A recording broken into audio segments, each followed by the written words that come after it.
मध्य प्रदेश के जन जन की आवाज, अभी तक जितने मुख्यमंत्री बने उन सबसे ज्यादा पढ़े लिखे आदरणीय डॉक्टर मोहन यादव जी के लिए एक बार जोरदार तालियों से अभिनंदन करिए। खड़े होकर अपने स्थान पर पहली बार आए लाडले नेता, एक बार जोरदार तालियों से गड़गड़ाहट के साथ माननीय मोहन यादव जी का अभिनंदन करेंगे, वंदन करेंगे, स्वागत करेंगे। मंच पर विराजमान हमारी भिंड दतिया लोकसभा की सांसद महोदया, सहज सरल प्रतिभा की धनी, ईमानदारी निष्ठा से काम करने वाली बड़ी संख्या में माताएं बहनें भी आई हैं। एक बार बहन संजय राय का भी जोरदार तालियों से सम्मान करेंगे, स्वागत करेंगे संजय राय जी। भारतीय जनता पार्टी के जिला अध्यक्ष महोदय, भिंड के विधायक नरेंद्र कुशवाहा साहब, आदरणीय कोक सिंह नरबरिया जी, हमारी जिला पंचायत अध्यक्ष महोदया कामना भदौरिया जी, आदरणीय केशवकांता जी, आदरणीय रमेश दुबे जी, आदरणीय सीमा शर्मा जी, शिवराज सिंह यादव लाला साहब, राजकुमार कुशवाहा जी, खान सिंह जी, हमारे संतोष जी, सत्येंद्र भदौरिया जी, अनिल कटारे साहब, हमारे सभी मंडल अध्यक्ष, मंच पर विराजमान हमारे सभी अतिथिगण और सामने बैठे हुए हमसे जो बड़े बुजुर्ग हैं उनके चरणों में कोट कोट प्रणाम करता हूँ। मेरी माता बहनों, मेरे युवा साथियों, आज माननीय मोहन यादव साहब के 7 सभाएं हैं, उन्हें जल्दी जाना भी है। मैं आप सबके माध्यम से मैं माननीय मोहन यादव साहब को, मुख्यमंत्री महोदय को आश्वस्त कराना चाहता हूं, अटेर विधानसभा बम्पर मतों से भारतीय जनता पार्टी के प्रत्याशी जीत के जाएगा। जोरदार तालियों से एहसास कराइए माननीय मुख्यमंत्री महोदय को। माननीय मुख्यमंत्री महोदय हमारे बीच में आए हैं। ये चुनाव का समय है, चुनाव के समय में कोई घोषणाएं नहीं कर सकते हैं, फिर भी माननीय मुख्यमंत्री महोदय से जब भी कोई बात हो गई तो अटेर के विकास के लिए, अटेर के जन कल्याण के लिए, अटेर के विषय के लिए, अटेर के डेवलपमेंट के लिए, अटेर के सड़कों के लिए, पानी के लिए, नहरों के लिए जब भी जाएंगे आदरणीय मोहन यादव साहब मुझे कभी मना नहीं करेंगे। मुझे मेरे बड़े भाई हैं और बड़ा स्नेह रखते हैं, बड़ा प्रेम करते हैं बंधु, इसलिए हमारे बीच में आज आए हैं। हम सब उनको सुनने के लिए आए हैं। माननीय मोहन जी, ये चंबल घाटी है, चंबल घाटी हमेशा आपके साथ खड़ी रहती है। चंबल के लोग ईमानदारी निष्ठा के साथ भावनात्मक रूप से जुड़े हुए रहते हैं। आपको पूर्ण आशा और विश्वास के साथ आश्वस्त करते हैं बहन संध्या राय को आपके नेतृत्व में भारी बहुमत से विजय बनाएंगे। और संध्या राय तो सांसद हो गए। क्यों हो गई सांसद? एक तरफ संध्या राय सहज सरल प्रतिभा की धनी है और दूसरे तरफ जो लड़ने वाला है वो नाम क्या है, बरैया है कि ततैया है कि बोले तो जो है ना ऐसा लगता बिच्छू का डंक घुसा दिया है। उसके वीडियो देख लोगे तो हाथ कांप जाएगा, उसको वोट नहीं दे सकते हो, क्योंकि ऐसे जो लोग एक समाज विघातक लोग हैं, समाज में लड़ाइयां करने वाले लोग हैं। इसलिए बंधु, सबकी राय, सबकी राय, सबकी राय। तो बंधु, हम सब लोग संध्या राय को भारी बहुमत से विजय बनाए, वोट परसेंट बनाए, वोट के लिए गांव गांव से निकल जाए, भारी संख्या में दूर दूर से आए, कोई सड़क पटी पड़ी है। तो बंधु, इन्हीं शब्दों के साथ आज मुझे ज्यादा कुछ नहीं कहना है। मैं पुनः बुलाऊंगा आचार संहिता के बाद, एक भव्य कार्यक्रम करूंगा, बाकी विकास की बातें उस समय कहेंगे। मैं इन्हीं शब्दों के साथ अपने लाडले नेता, प्यारे नेता, बहनों का भैया, युवाओं का भैया, बुजुर्गों का बेटा, विकास का मसीहा, मैं माननीय मोहन यादव साहब को एक बार जोरदार तालियों से बुलाना चाहते हैं। जोरदार तालियों से मैं माननीय मुख्यमंत्री महोदय को बुलाना चाहता हूँ। आप मुख्यमंत्री महोदय आए और हम सब अटेर क्षेत्र की जनता जनार्दन को आप संबोधित करें। एक बार जब तक मंच पर नहीं आए तब तक तालियां बजाते रहो भैया। जब तक बोलने नहीं आए जब तक तालियां नहीं रुकना चाहिए। जब तक बोलने नहीं आए जब तक तालियां नहीं रुकना चाहिए। मोहन यादव, मोहन यादव, मोहन भैया, मोहन भैया, मध्य प्रदेश का एक खिवैया, मध्य प्रदेश का एक खिवैया। बहुत बहुत धन्यवाद।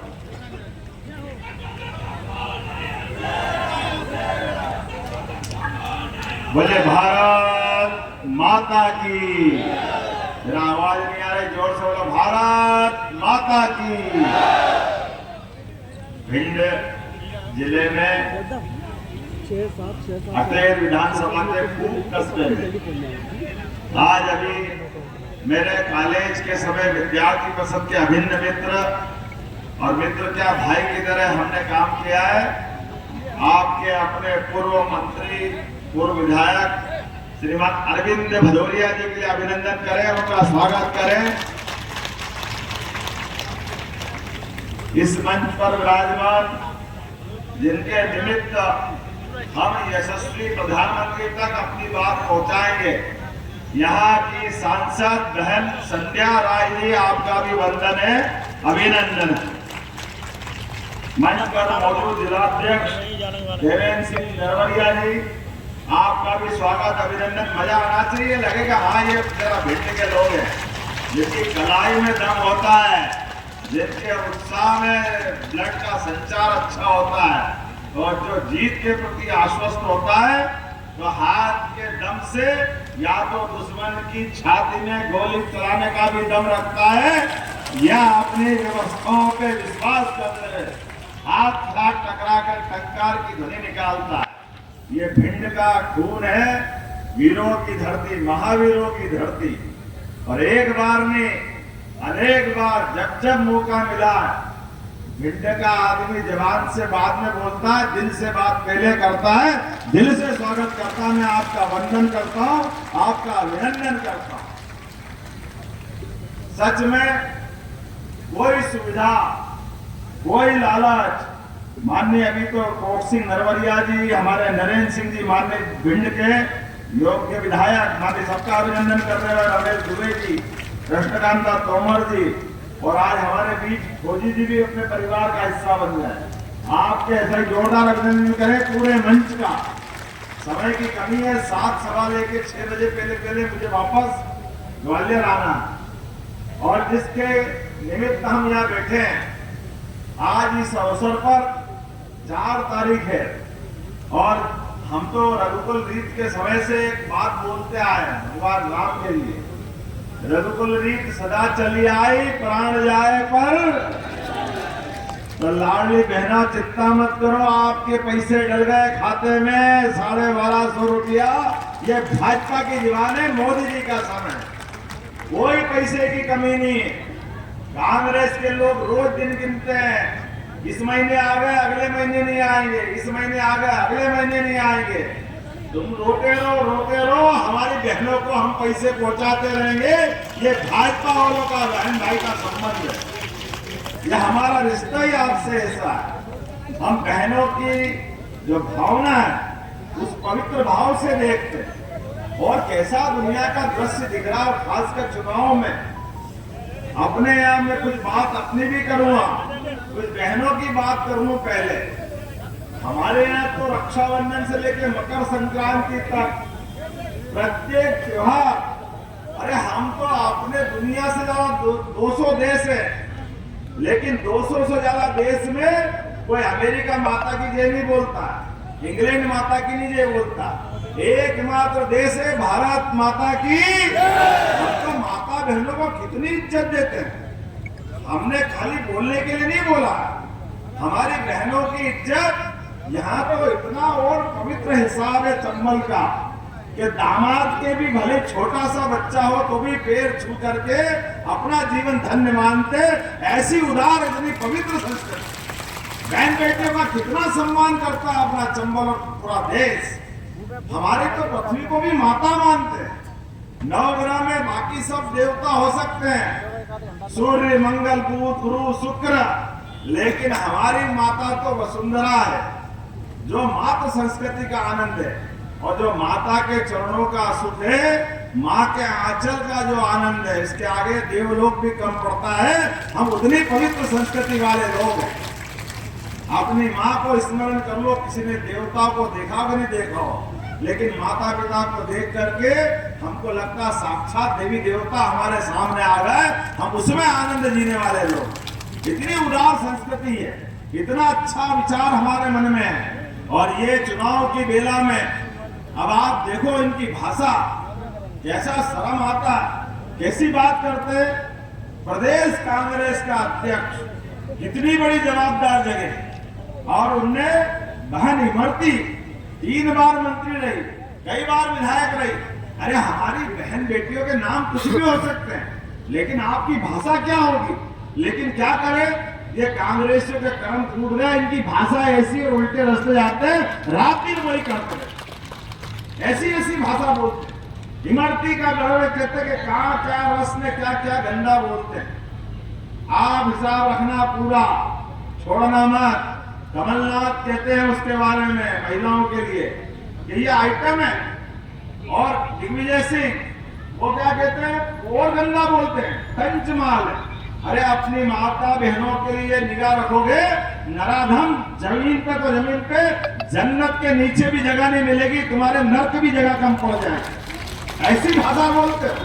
लेकिन क्या करें, ये भाव बोलने का नहीं है, ये तो करके दिखाते हैं। और ये इनके नेता भी क्या कर रहे हैं, ऊपर दिल्ली में देखो, पूरे देश देख रहा।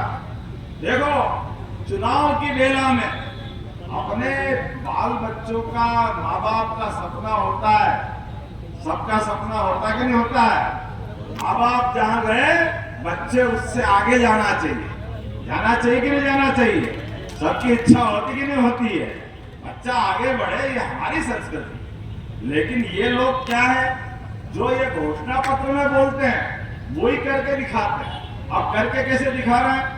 माँ बाप के बेटे बेटी है, पप्पू जी आपके इस लोकसभा में भी आए थे, घर में बड़े बाप के यहाँ पैदा हो गए, तो अमेठी से चुनाव लड़ा दिया। एक चुनाव बिना उसके नड्डा जी के और बिना हमारे अपने अमित जी के जीत गए, माननीय मोदी जी के शासनकाल के पहले। और दूसरी बार में वहां से हार गए, तो घर का माल वो भी खत्म कर दिया, और यहाँ से भागे केरल, और केरल में जाकर वहां जब इस बार गए, डप्पी बज रही वहां पे भी, वहां से भागे तो वापस अपने उस जगह पे नहीं आए जहां से लड़ने गए। अब अपनी माँ की सीट पे आए तो माँ का माल भी खत्म कर रहा है, बाप का पहले खत्म कर दिया, माँ का आप खत्म कर रहा है। इनके लक्षण देखो, अलग से कोई पुरुषार्थ पराक्रम नहीं मिलेगा। अमेठी से हार कर गए वो वायनाड से हार के डर के मारे आए रायबरेली। जब अमेठी से रायबरेली आ रहे थे तो दो ही बहन ने टिकट, भाई बहन ने टिकट कराई थी कि तुम यहाँ रायबरेली से प्रियंका लड़ लेगी, अमेठी से वो लड़ लेंगे। इनके पहले जीजा जी ने पोस्टर लगा दिए थे कि नहीं मैं लड़ूंगा। ना वो लड़े जीजा, ना उनकी अपनी बहन लड़ी। बीच में घुस गए पप्पू जी, जिसको कहा जाए बहन बेटी का हक भी मार रहे हैं। देखो तो सही, इनको बहन बेटी की जगह भी नहीं छोड़ रहे, उसकी भविष्य की संभावना को खत्म कर दिया। ये किसके होंगे? अपनी सगी बहन के जीजा जी ने अपने पोस्टर लगाए, उनको भी जगह नहीं दे रहे। अब अंदाज लगाओ, लेकिन ये इनके घर के झगड़े। लेकिन मैं इसलिए बात कह रहा हूं, ये जो कर रहे हैं, ये भी यही जब बात मोदी जी कहते हैं, हम कहते हैं, आप बताओ इनके गुरु है सेन पित्रोदा, वो चलते चुनाव में घोषणा पत्र के आधार पर कांग्रेस के कहते हैं इस देश में, अमेरिका में एक बहुत अच्छा टैक्स लगता है। क्या लगता है भैया? अमेरिका में एक टैक्स है विरासत टैक्स। क्या बोलते हैं उसको? जरा बोल के बता। विरासत टैक्स। और विरासत का मतलब क्या? कि माँ बाप ने अपनी बलबूते पर क्षमता योग्यता से जैसे 100 बीघा जमीन इकट्ठी की, 2 मकान बनाए, 10-20 तोला सोना चांदी रख लिया, लाख 2 लाख बैंक में जमा कर दिए, और कोई कारण से समय पूरा हुआ, जिंदगी पूरी हुई, और वो अपनी मृत्यु को प्राप्त होकर देवलोक चले। अब विरासत टैक्स ये कहता है कि 100 बीघा की जमीन उन्होंने करी थी तो 60 बीघा सरकार ले लेगी, 2 मकान में से 1 मकान सरकार ले लेगा, बाकी चीजें वो ले लेंगे। अरे भाई, ये अमेरिका का कौन सा कानून है? ये हमारे देश में चल सकता है क्या? हमारे तो अपने बाल बच्चों के लिए माँ बाप पेट काट करके वोट जमा पूंजी छोड़ते हैं। ये भारत का चरित्र है, भारत का चरित्र है। ये अमेरिका कानून लाके हमारे यहाँ ये सत्यानाश मत करो। अमेरिका में तो एक व्यक्ति 100 शादी करता है, बाल बच्चे पता नहीं किससे किससे पैदा करता है। हम तो जन्म जन्म के फेरे लेते हैं, 7 जन्म के, और अगली पीढ़ी में फिर कल्पना करते कि ऐसे हमारा अपना संस्कार रहे। ये भारत की संस्कृति, ये अमेरिका की संस्कृति लाएंगे तो भैया ये कौन सी बात है? जिनके बच्चे अनाथालय में पलते हैं, माँ बाप निरखते हैं, बड़ा मुश्किल जाता हूँ। उनकी अलग संस्कृति में किसी का अपमान नहीं कर रहा हूँ, लेकिन भारत में ये चुनाव कहाँ हो रहा है? अमेरिका में हो रहा है क्या भारत में हो रहा है? बताओ भैया कहाँ हो रहा है? अब भारत में चुनाव हो रहा है, अमेरिका में कानून लाने की बात कर रहे हैं और फिर कहते हैं पता नहीं क्या हो गया, बीजेपी कर रहे हैं लोग, कांग्रेस को वोट नहीं दे। अरे तुम्हारे लक्षण ही ऐसे, कौन जाएगा तुम्हारे पीछे, कौन वोट देगा? कोई दे सकता है क्या इस भाव से? और उससे आगे की बात और कितना हल्का सोच रहे हैं। ये कह रहा दलित, पिछड़े, ओबीसी, ये जो वर्ग है, इस वर्ग को मिलने वाला आरक्षण ये काट करके मुस्लिम समाज को दे देंगे। अरे भैया ये कौन सी बात लाए?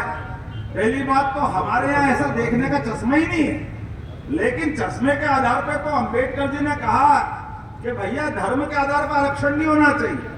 हमारे समाज की कमजोरी मान करके उस समय लोगों ने धर्म बदला था कि हाँ हम इस धर्म को नहीं अपनाते और क्या क्या बोलते थे।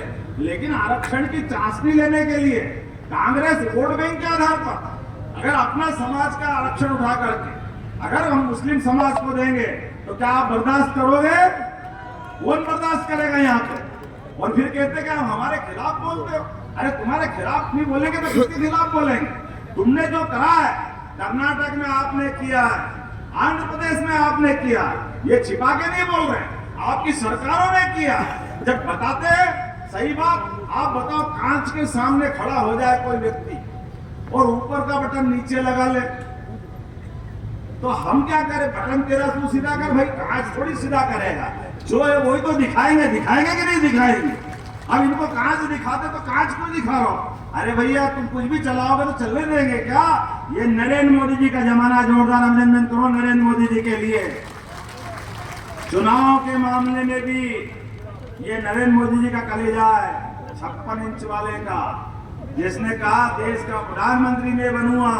तो जहां उनकी दल की सरकार नहीं थी, जब आए 2014 में बनारस में जब आए तो सरकार समाजवादी पार्टी की थी और उन्होंने कहा मुझे देश का प्रधानमंत्री बनना है।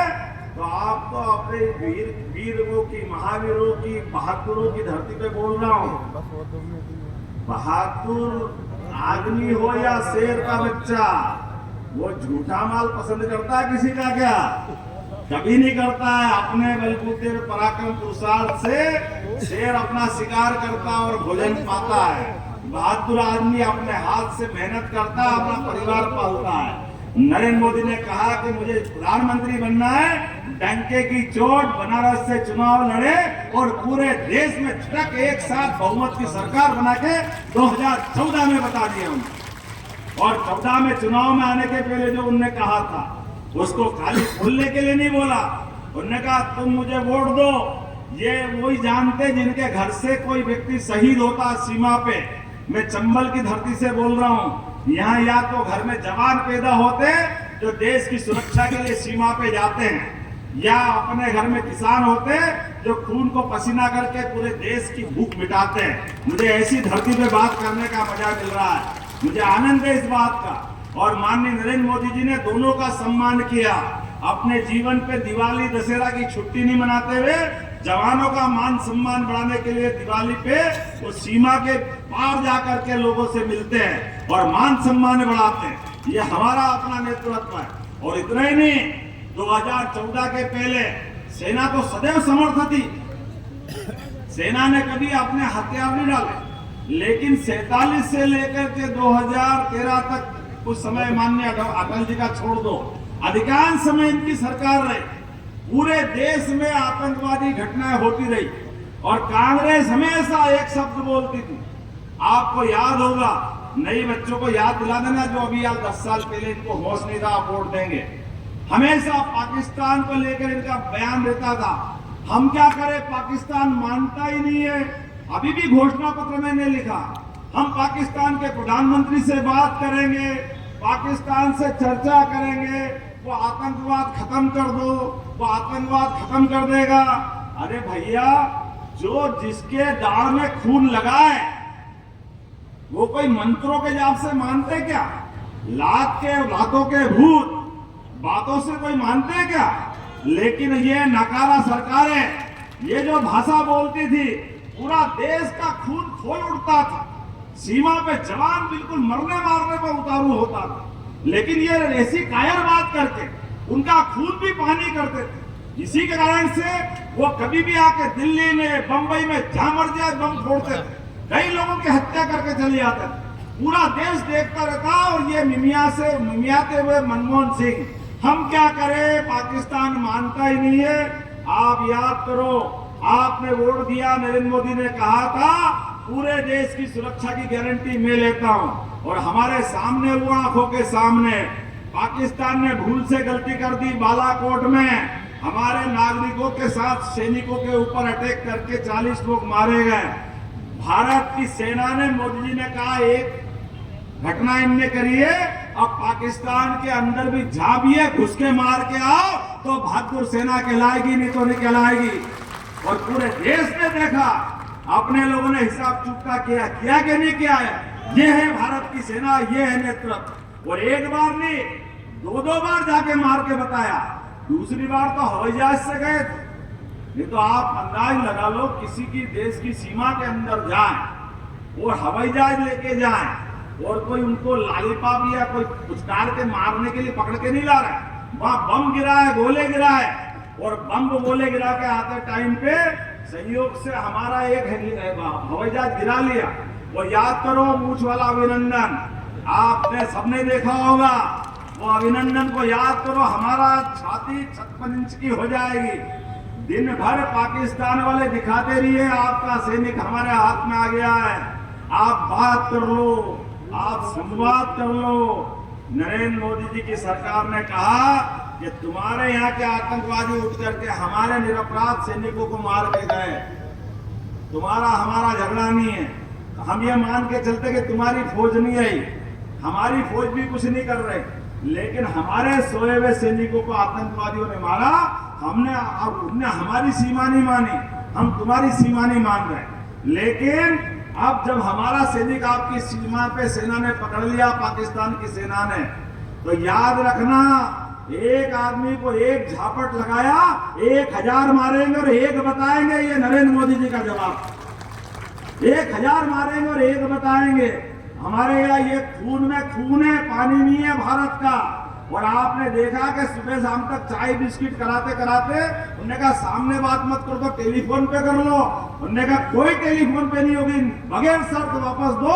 और हमारा बहादुर आया कि नहीं अभिनंदन अपने बीच में से, ये देश का सेना और ये देश का पुरुषार्थ होना चाहिए। तो हमारा पुराना वोट मंजूर कबूल हुआ कि नहीं, 14 वाला, हमको लगा कि नहीं हमारा सही वोट गया।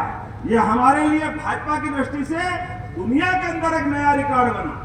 अभी तक अपने दुश्मनों को उनके घर में जाके मारने के लिए इजराइल और अमेरिका थे, तीसरा देश भारत बना। हमें इस बात का आनंद है। दूसरा वोट आपने फिर दिया, दूसरा वोट आपने दिया अपने देश के अंदर कोविड के खराब समय के अंदर भी दवाई बना करके इंजेक्शन लगाने के आधार पर। किसी से भी 2 रुपए लिए होंगे, बताओ भैया, किसी से कोविड के टाइम इंजेक्शन के पैसे लिए? और यहाँ बताओ, बिना इंजेक्शन के कोई बचे हुए लोग हैं क्या? हमारी जान बचाई। हमको मालूम है, हम भगवान राम का काल याद करें, जब संजीवनी पर्वत लेने के लिए हनुमान जी गए थे और हनुमान जी ने वापस लक्ष्मण जी को खड़ा कर दिया।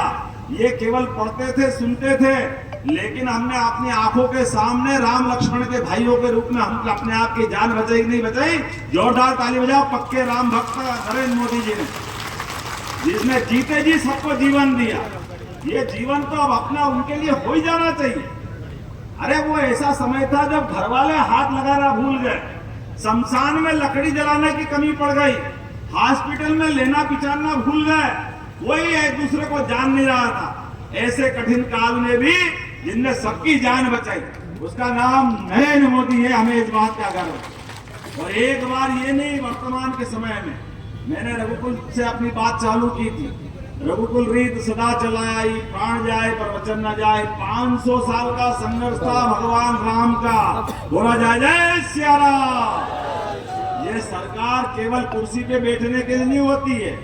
कुर्सी तो मिलेगी, कुर्सी आएगी चली जाएगी, लेकिन जो जड़ों से कट जाते वो झाड़ ज्यादा दिन जिंदा नहीं रहते हैं। ये ग्रामीण परिवेश के लोग जानते हैं अच्छे से। अरे भगवान राम का अपने देश के अंदर अयोध्या में सरयू के किनारे मंदिर नहीं बनेगा, ये अड़ंगे किसने लगाए? ये सारे अड़ंगे लगाए कांग्रेस ने। आप बताओ भगवान राम के कहाँ पैदा हुए भैया? कहाँ पैदा हुए राम जी? आप बताओ कहाँ पैदा हुए? आप बताओ कहाँ पैदा हुए? आप बताओ कहाँ पैदा हुए? आप सबको मालूम कि भगवान राम अयोध्या में सरयू के किनारे दशरथ नंदन, वो रघुनंदन, पूरा देश, और ये पीढ़ी क्या है, इनसे 100 पीढ़ी पीछे चले जाओ सब बताएंगे। हमको सबको मालूम है। ये कांग्रेस वाले वोट मांगने आए, इनसे पूछो राम जी कहाँ पैदा हुए? इनने शपथ पत्र दिया कि वो पैदा ही नहीं हुए थे। राम जी कहाँ, हमने नहीं देखे। अच्छा, तुमको राम जी कहाँ ये मालूम नहीं? और ये खाली बोलने के लिए नहीं, इनके लोगों ने सुप्रीम कोर्ट में शपथ पत्र दिया था, वहां बोल के बताया कि राम जी का कोई सबूत नहीं है। अब आज सबूत बताना है इनको अपनी 7 तारीख के दिन। बोलो बताओगे कि नहीं बताओगे? ये सारे लोग आएंगे वोट मांगने, और जब मंदिर बन गया, सारा देश पागल हो गया, तो अब कह रहे हमारे भी राम, हमारे भी राम। आप ये मत बोलना चलो कोई बात नहीं, पुराने पाप भूल गए। जब आपको निमंत्रण बुलाया, जब भी ठुकरा दिया, भगवान राम का निमंत्रण ठुकरा, इतने भागे। लेकिन चलो वो भी छोड़ो। अरे अब तो भैया 22 जनवरी से ये मई आ गई, आज 4 मई हो गई। आपने कभी फोटो देखा कि कोई कांग्रेस के नेता भगवान राम के दर्शन करने गया? आपने कभी देखा क्या? आपने देखा क्या? अरे यार, हमारे भगवान राम से तुम्हारी इतनी नफरत क्यों है? आप क्यों नहीं जा रहे दर्शन करने? अरे राम जी के भी नहीं जा रहा, मंदिर बन गया, वो कृष्ण कन्हैया बुला रहा है, जमुना जी वाले, बोलो गोपाल कृष्ण भगवान की बुला रहा कि नहीं बुला रहा है? तुम तो किसी काम के हो नहीं। अब चुनाव में हमको जनता का मत बन रहा है, जो सांस्कृतिक धरा से जुड़ेगा उसके साथ खड़ा होगा कि नहीं होगा? आज का दौर अपना दूसरा वोट कबूल हुआ, भगवान राम का धाम जगमगाया, अपने विश्वनाथ धाम जगमगाया, और महाकाल से नगरी से आता हूँ, बोले जय श्री महाकाल, महाकाल महाराज की। महाकाल के महालोक में आनंद आ गया, भगवान राम का आनंद आ गया, तो कृष्ण कन्हैया का भी आनंद आना चाहिए कि नहीं आना चाहिए? बोलो गोपाल कृष्ण भगवान की। जिन जिन के घर गाय पालते, गोपाल किसको कहते हैं? जो गाय को पाले वो जो कृष्ण को माने वो गोपाल हो गया कि नहीं? गोपाल कृष्ण। तो यहाँ छिपते बैठे सब गोपाल कृष्ण बैठे हैं, बैठे कि नहीं बैठे हैं? तो आप अपने भगवान गोपाल कृष्ण मुस्कुराना चाहिए कि नहीं मुस्कुराना चाहिए? ये वोट उनके लिए जाना चाहिए। बोलो सब तैयार है? और जो अड़ंगे लगाए उनको घर भेजना, और बाकी सब अपन चलेंगे भगवान राम कृष्ण के देश के अंदर, हमारी सनातन संस्कृति के मामले में। अरे सनातन संस्कृति को कांग्रेस और उनके साथ वाले कहते हैं ये कोविड का मच्छर है, ये मलेरिया मच्छर के बराबर है, हम सनातन धर्मी को खत्म कर देंगे। अरे तुम्हारे बाप ने दूध पिलाया तो तुम सनातन धर्म को खत्म कर दोगे? अरे तुमको उड़ा देंगे, ये लोकतंत्र है भैया, याद रखना। जितनी गाली देना दे देने दो। याद करना, शिशुपाल ने भगवान कृष्ण को गाली देना चालू की थी। भगवान ने बुआ से कहा था, बुआ मैं माफ तो करूंगा, उन्होंने कहा तेरा भाई ये माफ कर दे कृष्ण, तुमने कहा माफ करूंगा, लेकिन एक हिसाब तो एक के बाद बताना पड़ेगा। ये 100 तक बोलता रहेगा मैं माफ करूंगा, लेकिन जैसे 101 हुई इसके बाद मेरी गारंटी नहीं है। आपसे भी कह रहा हूं, इनको जो बोलने दो मोदी जी के लिए, भाजपा वालों के लिए, मेरे बहन बेटी सबके लिए, सब हिसाब रख लो। जैसे ही 100 पूरा हुआ, भगवान ने उंगली ऊपर करी, उसमें सुदर्शन चक्र आया, और सुदर्शन चक्र ने शिशुपाल का हिसाब चूकता करा। आपके भी हाथ में शिशुपाल की मारने की तरह, भगवान कृष्ण की तरह सुदर्शन चक्र आने वाला है। आप उंगली बचा के चलना, 7 तारीख के दिन आपके सबकी उंगली में ताकत आएगी, सारा हिसाब चूकता हुआ आप केवल बटन दबाना, सुदर्शन चक्र अपने आप काम करेगा, और कांग्रेस वाले घर चले जाएंगे। बोलो गोपाल कृष्ण भगवान की। अपने स्थान पे खड़े हो जाओ, दोनों हाथ की मुट्ठी बांधो और संकल्प करो, जब तक एक एक वोट भाजपा के पक्ष में नहीं डल जाए तब तक हमको शांति से नहीं बैठना। बोलो सब तैयार है? इधर से आवाज आएगी, तैयार है? अपना खुद का, पड़ोस का, पास का, इसका उसका सबका वोट डले, वो चिटक ऐसे वोट डले कि सामने वाले देखते रह जाए, ये नया रिकॉर्ड बनेगा। और बहन संध्या राय की प्रचंड विजय होगी, आपके माध्यम से मोदी की विजय होगी और दुनिया में भारत नंबर 1 का देश बनेगा और मध्य प्रदेश नंबर 1 का प्रदेश बनेगा। बोलो सब तैयार है? तो मेरे साथ बोलो जय जय श्री राम, गोपाल कृष्ण भगवान की, महाकाल महाराज की, आज के आनंद की। बहुत बहुत धन्यवाद। भारत माता की जय।